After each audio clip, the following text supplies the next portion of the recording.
এখন প্রিয় ভাই বোনেরা, আসার সময় আমি দেখলাম সবাই স্লোগান দিচ্ছে, কি চাই? কুমিল্লা বিভাগ। ঠিক আছে,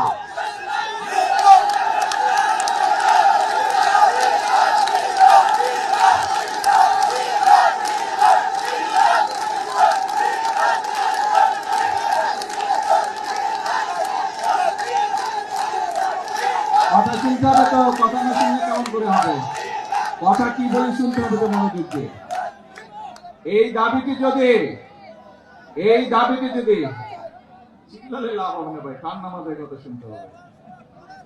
এই দাবিটি যদি জনগণের দাবি হয়ে থাকে, ইনশাআল্লাহ তাহলে সেটির বাস্তবায়ন হবে।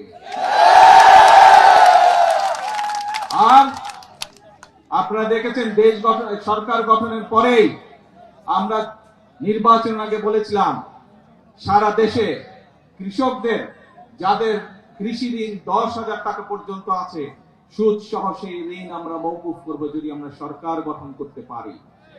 আমরা নির্বাচিত হওয়ার পরে, সরকার গঠন করার পরে প্রথম 10 দিনের মধ্যে আমরা সেই জবান রেখেছি বাংলা, এবং সেটি আমরা মওকুফ করে দিয়েছি সরকার থেকে। তার ফলে বাংলাদেশে প্রায় 12 লক্ষ কৃষক, সারা বাংলাদেশে 12 লক্ষ কৃষক এর সুবিধাটি পেয়েছে। 12 লক্ষ কৃষকের সুদ এবং ঋণ দুটোই মওকুফ হয়ে গিয়েছে।